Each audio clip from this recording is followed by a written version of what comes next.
Selamat siang Pak Fadli. Ya, selamat siang Bu Uni. Ya, apa kabarnya hari ini Pak? Alhamdulillah Bu, sehat. Alhamdulillah. Ibu gimana? Iya sehat juga Pak. Alhamdulillah. Begini Pak Fadli hari ini mau rencana melakukan proses coaching ya Pak ya? Ya benar sekali, hari ini rencana mau coaching. Oh iya. Kalau boleh tahu nih, Pak Fadli ini baru pertama kali melakukan proses coaching atau sudah pernah nih latihan-latihan sebelumnya Pak? Kalau buat melihat contohnya sih pernah Bu, cuma untuk melakukannya ini kayaknya baru yang pertama sih. Oh iya, baik. Biasanya dalam proses coaching kan ada coachingnya juga Pak ya, ada coachnya, kemudian kebetulan saya selaku observer dalam proses coaching nanti ada beberapa hal yang ingin saya sampaikan kepada Bapak ya. Okay.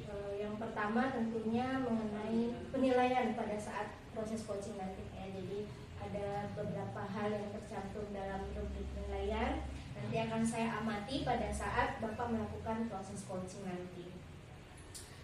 Kemudian tentu saja pada saat melakukan proses coaching nanti saya berharap Bapak bisa menciptakan suasana yang nyaman ya Pak ya.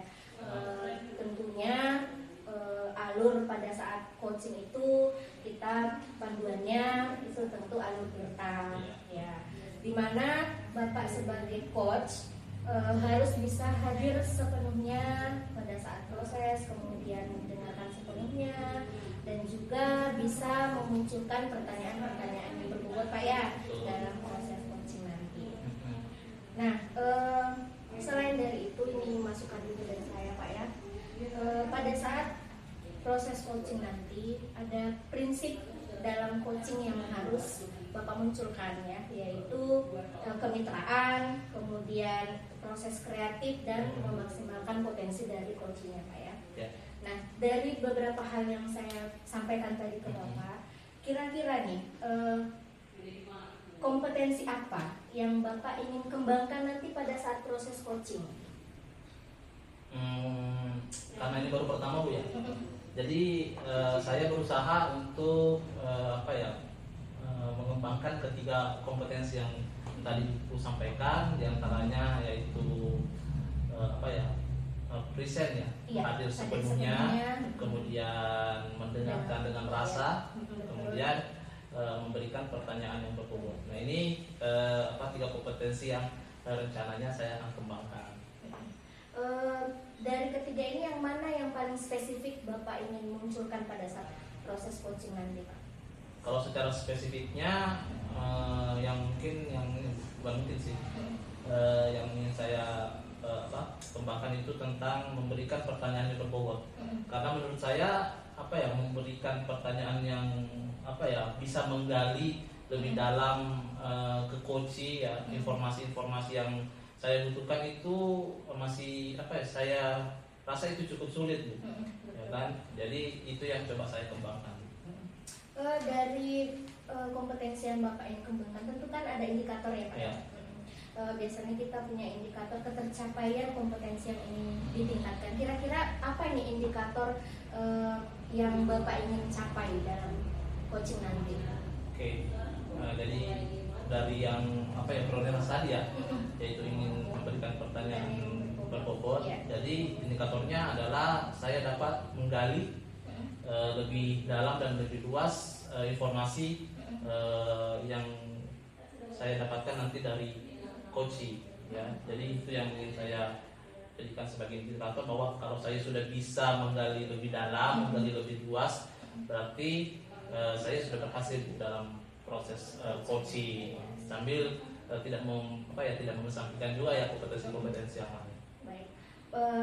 Ini kan termasuk masih pra observasi Pak ya, yang kita diskusikan ini masih tentang apa yang Bapak ingin tingkatkan nanti. Saya harapkan nanti apa yang Bapak sampaikan ini pada saat coaching nanti bisa terlaksana, hasilnya bisa sesuai dengan yang Bapak sampaikan tadi, sehingga pada saat pasca observasi nanti apa yang Bapak harapkan bisa tercapai ya Pak ya. Mungkin dari ini dari bincang-bincang kita mengenai awal dari coaching ini saya cukupkan dulu Pak ya. Nanti kita akan bertemu lagi setelah Bapak melakukan proses coaching bersama Bu Denada Pak ya. Ya, siap. Jadi nanti saya akan sebagai observer, Bapak sebagai coachnya dan Bu Dena sebagai coachnya. Nanti saya akan melihat bagaimana proses coaching yang berlangsung ya Pak ya. Ya, Semoga siap, Bu. berjalan dengan lancar. Amin Bu. Dicukupkan dulu ya Pak. Ya. Nah, baik, selamat siang. Selamat siang Bu. Selamat sore Pak Fadli. Iya, sudah sore Bu ya. Selamat sore Bu Dena. Iya, terima kasih ya Pak meluangkan waktunya. Jadi seperti janjian kita kemarin, Ya, betul. ada sesuatu yang ingin saya ceritakan kepada Bapak dan secara tidak langsung saya juga minta tolong sama Bapak karena ada sebuah permasalahan yang saya butuh bantuan orang lain untuk menyelesaikannya. Itu ya. Iya. Jadi ini kayaknya masalahnya rumit nih. Ya, karena saya merasa butuh bantuan orang lain karena saya merasa memang masalah ini cukup kompleks ya bagi saya sebagai seorang guru, khususnya sebagai wali kelas nih Pak. Oh iya betul. Nah boleh Bu diceritakan gimana tuh? Gini Pak, saya kan jadi tahun ini jadi wali kelas di kelas 7. Ya. Nah, karena wali kelas 7 berarti siswanya itu kan yang masih baru sekali ya Pak ya, belum saya kenal sebelumnya gitu. Nah, kemudian di satu kelas ini saya punya seorang murid perempuan yang belum ada satu semester nih, masih beberapa bulan dia masuk sekolah, tapi beberapa kali itu sudah ada sensasi-sensasi yang dia buat di dalam kelas dan itu cukup mengganggu suasana kondusif di dalam kelas. Jadi itu yang masalahnya Bu ya? Iya. Berarti nanti tujuannya kita kan ini proses coaching Bu ya. Jadi nanti dari pembicaraan kita nantinya ini kira-kira Bu Denanda itu apa ya, ingin memperoleh apa gitu tujuannya? Ya, saya ingin nanti saya sebagai wali kelas nih bisa membantu permasalahan siswa saya agar dia bisa menjadi siswa yang lebih baik dan juga suasana di kelas jadi kondusif dan tidak terganggu lagi dengan permasalahan atau masalah yang siswa ini lakukan gitu. Karena siswa ini ada beberapa hal yang dia bikin sensasi gitu Pak. Jadi kan kurang kondusif. Saya harapkan suasana jadi kondusif dan juga siswa saya itu juga mendapatkan solusi dari permasalahan. Oke, jadi itu ya tujuan kita coaching kali ini. Jadi saya boleh bertanya Bu ya? Ini perempuan ya? Iya Pak. Iya, siswa perempuan berarti ya. Nah, itu berapa kali sih mungkin kalau kita bisa kita hitung ya, mungkin selama seminggu itu membuat dalam tanda kutip sensasinya itu berapa sering sih? Apakah sering atau jarang atau terlalu sering? Kalau awal-awal itu masih jarang-jarang ya Pak, mungkin 2 minggu sekali gitu. Tapi semakin lama kok jadi makin sering nih. Makin intens ya? Iya, makin intens. Paling nggak tuh dalam 1 minggu ada aja sesuatu yang dia lakukan. Oke. Jadi perlahan-lahan ya dan yang belum sampai akhirnya intens. Nah, boleh Bu diceritakan tadi dia melakukan apa? Ya, Sensasi ya? Iya, mungkin bisa diceritakan sensasi-sensasi apa sih mungkin yang biasa dilakukan di kelas itu sehingga mungkin temannya itu merasa terganggu. Nah, saya cerita dari awal-awal masuk sekolah dulu ya Pak, yang masih jadi siswa baru. Ya. Nah, kan kita tuh sering melakukan sarapan bersama, Ya. gitu ya. Terus makan siang bersama dan anak-anak diwajibkan membawa bekal dan air putih. Ya. Nah, setiap hari itu kami selalu mendata siswa siapa saja yang tidak membawa bekal, tidak membawa air minum. Nah, itu dia hampir tiap hari tidak pernah membawa. Iya, kemudian kan pasti kami tanya kenapa kok nggak bawa? Iya. Nah, dia alasan bilangnya karena tidak makan di rumah. Apa kalau tidak dia lagi berantem sama orang tua. Nah, kemudian awalnya sih itu kan memang untuk kebutuhan dia saja. Iya, betul. Nah, tapi lama-lama dia apa ya kayak mengumbar cerita kesedihannya itu ke teman-temannya gitu kan. Nah terus habis itu akhirnya dia suka gangguin temennya makan atau dia mengibal gitu ke temennya. Awalnya sih nggak apa-apa ya Pak ya, ya itu kan Iya, betul. menunjukkan rasa simpati juga gitu ke teman-temannya. Tapi makin lama kalau misalkan ada temennya yang nanya, dia tuh jadi sensitif terus nangis gitu, bilangnya aku diolokin dia karena nggak pernah bawa makan gitu. Dramatisir ya. Iya gitu, padahal temennya tuh setelah saya konfirmasi ulang, betulkah kamu tadi ngolokin si ini, si teman cewekmu ini? Temennya, mana ada Bu, orang saya cuma nanya. Nah, itu jadi itu apa ya? Oh kok banyak nggak sesuai nih gitu.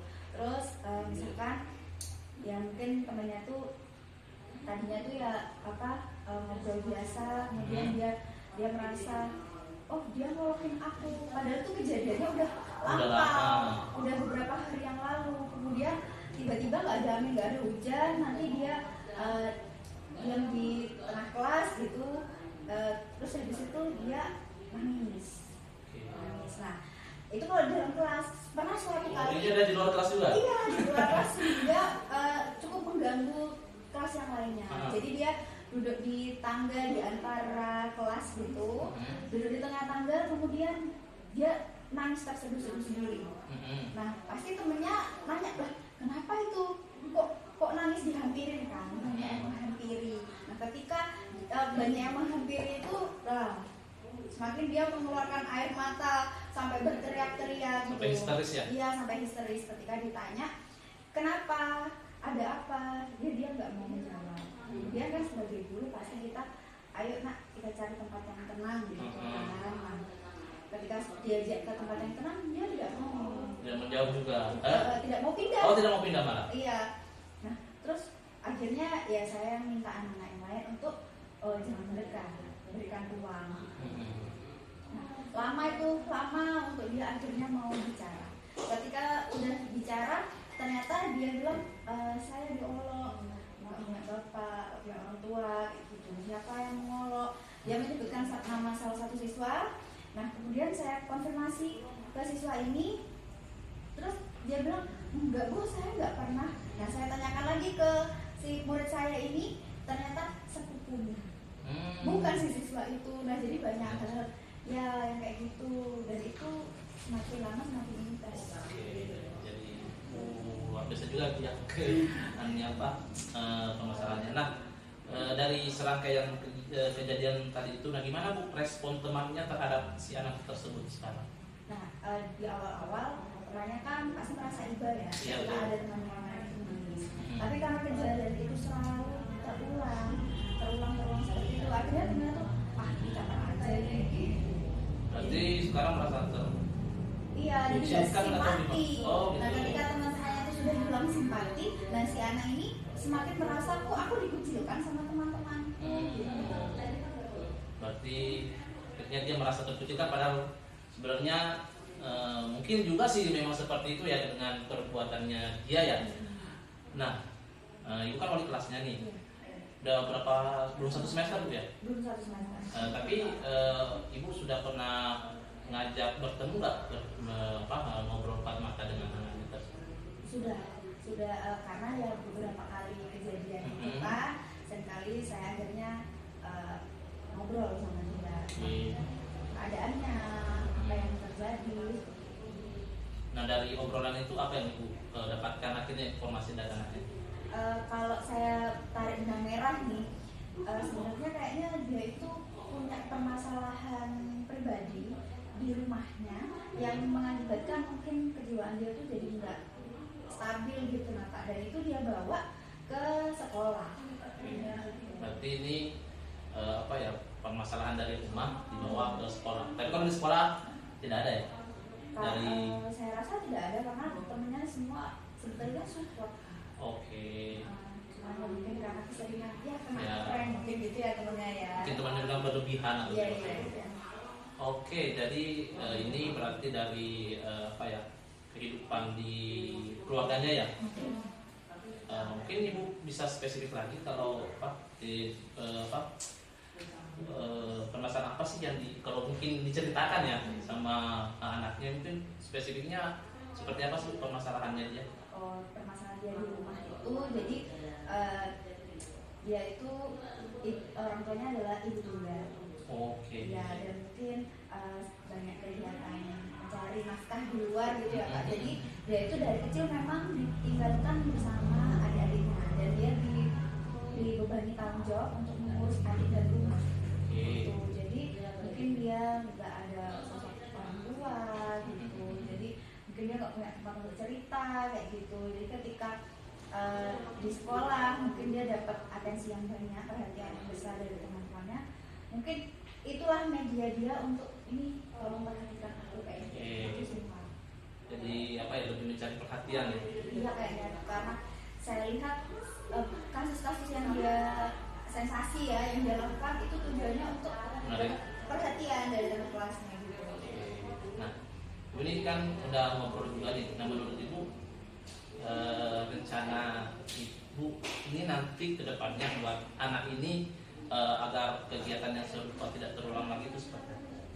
Mungkin saya akan berusaha menempatkan saya sebagai ibunya di sekolah ya, karena saya juga sebagai seorang ibu juga turut prihatin gitu ya Pak ya, ada siswa saya yang nggak mendapatkan sosok ibu di rumahnya. Jadi sepertinya saya harus menempatkan diri saya bukan sebatas wali kelas, tapi juga sebagai ibu dia di sekolah gitu. Kalau mungkin nanti dia ada masalah atau apa, ya dia tahu harus cerita kemana.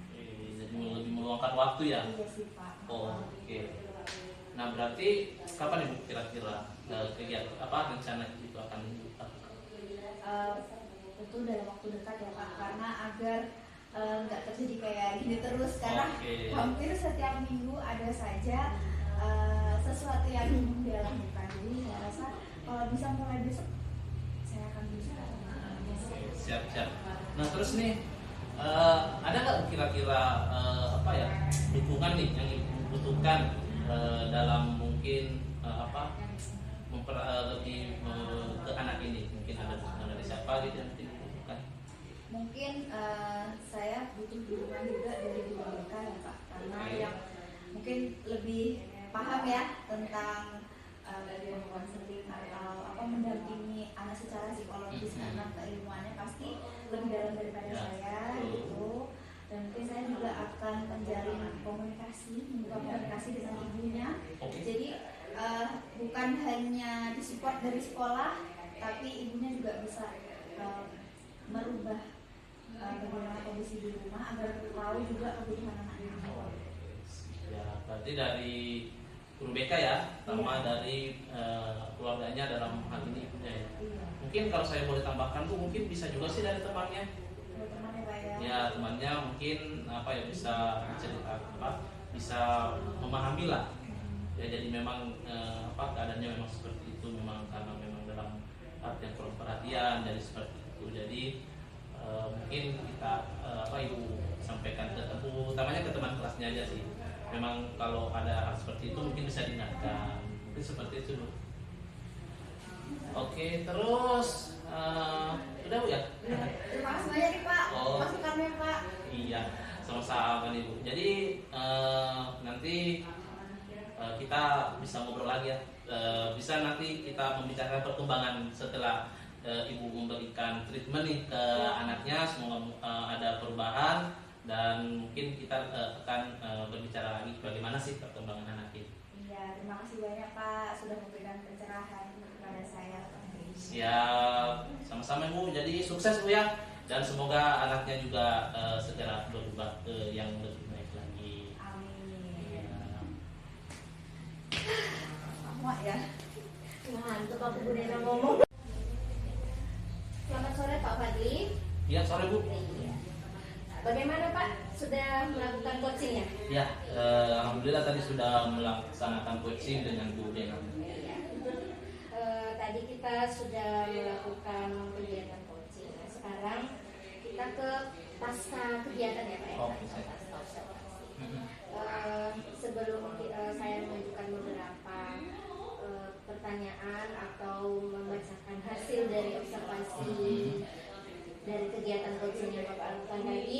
nanya dulu bagaimana nih perasaan Pak Fadli setelah melakukan kegiatan coaching tadi? Tentunya sebagai seorang coach ya. Oke. Saya merasa apa ya, merasa senang sih Bu. Mengapa saya merasa senang? Karena saya merasa apa ya, bisa mungkin berbagi cerita gitu, sama-sama mencari solusi ya. Bukan saya mencari solusi, tapi coach saya mendapatkan solusinya sendiri. Jadi saya merasa senang bisa menjadi apa ya, coach yang akhirnya bisa memberikan solusi kepada coach itu. Seperti itu. Saya mau bertanya beberapa hal ya Pak. Boleh. Dari sebelum kegiatan coaching sampai dengan saat ini, adakah perbedaan dari awal Bapak melakukan, sebelum melakukan sampai dengan selesai melakukan coaching tadi? Iya. Kalau saya, menurut saya dari alurnya kan kita pakai lurus itu kan Bu ya. Iya. Kalau itu sih saya rasa Bu ya, saya rasa itu saya sudah apa ya, menjalankan coaching dengan alur kita yang mulai dari menanyakan tujuan, kemudian identifikasi masalah, kemudian rencana aksi, dan akhirnya ke tanggung jawab. Itu sudah saya lakukan gitu. Tapi memang mungkin ada hal-hal yang memang kurang masih ya, menurut saya yang terjadi dalam proses coaching. Bagaimana nih Pak Fadli menilai diri Bapak sendiri, performa Bapak dalam proses coaching tadi? Kalau saya sih kalau mungkin dari alurnya kan saya tadi sudah sampaikan, itu sudah saya laksanakan. Cuma mungkin saya kurangnya Bu di memberikan pertanyaan yang berbobot dengan sesuai dengan yang saya ingin ajukan juga kan. Cuma apa ya, tapi saya kira itu sudah ada peningkatan sih dari yang akhirnya saya apa ya, bingung mau mencerita apa, bertanya tentang apa, tapi setelah tadi ngobrol dengan coach ternyata banyak hal-hal yang bisa di apa ya, digali dari coach tersebut. Baik, saya ingin menyampaikan sedikit Pak ya, hasil pengamatan saya, hasil observasi saya dari kegiatan coaching yang Bapak lakukan tadi.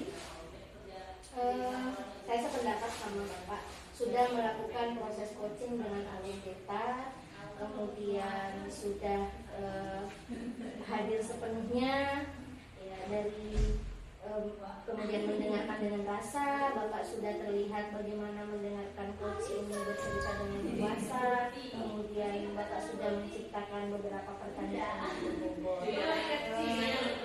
Dari proses coaching yang saya lihat tadi, Pak Fadli sudah berusaha menggali informasi lebih banyak kepada coachingnya tadi, kemudian sudah terlihat memberikan pertanyaan berbobot dan menanyakan tindak lanjut yang akan dilakukan ya Pak ya, dari masalahnya, kemudian hingga akhirnya coachingnya dapat menemukan solusi. Ya, saya melihat apa yang Pak Fadli lakukan ini sudah sesuai dengan alur kita, kemudian kompetensi yang Bapak ini kan juga sudah tercapai. Namun ada beberapa hal Pak ya yang ingin saya sampaikan terkait dengan proses coaching tadi. Yang pertama, mungkin dari pertanyaan yang menurut Bapak tadi masih kurang berbobot ya Pak. Ada beberapa hal memang yang masih sebenarnya perlu digali Pak ya. Masih perlu menciptakan beberapa pertanyaan-pertanyaan yang bisa menggali lebih dalam lagi. Tapi karena dari masalah yang disampaikan tadi adalah lebih banyak masalah keluarga Pak ya. Jadi bisa saja pertanyaan-pertanyaan itu memang secara Bapak seorang guru tidak untuk dilontarkan juga. Kemudian dari coaching yang tadi Bapak laksanakan, kira-kira tindakan selanjutnya apa Pak? Jadi selanjutnya, karena ini mungkin masih hal yang baru ya buat saya. Jadi kalau kedepannya ada mungkin rekan guru atau teman sejawat ya yang membutuhkan proses coaching, insya Allah saya akan dengan senang hati membantunya sambil saya belajar lagi Bu ya, menggali lagi bagaimana sih menumbuhkan ketiga kompetensi tersebut. Baik, ini pertanyaan terakhir ya Pak.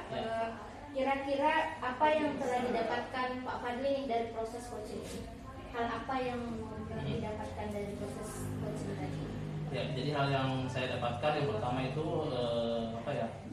Saya sudah dapat melakukan coaching dengan alur Tirta, walaupun ada catatan-catatan ya yang dari ibu tadi, mungkin pertanyaannya masih bisa digali dengan pertanyaan yang lebih baik lagi. Jadi itu yang saya dapat. Mungkin itu Pak ya hasil observasi saya dan kegiatan coaching yang Bapak lakukan tadi. Semoga pada saat coaching berikutnya hasil observasi saya ini bersih ya. Semua sudah tercapai Pak ya. Siap. Semoga kedepannya bisa berjalan dengan lancar. Iya. Terima kasih Pak Fadli Ya. atas waktu dan kegiatan yang dilakukan hari ini. Ya, saya Bu terima kasih juga Bu atas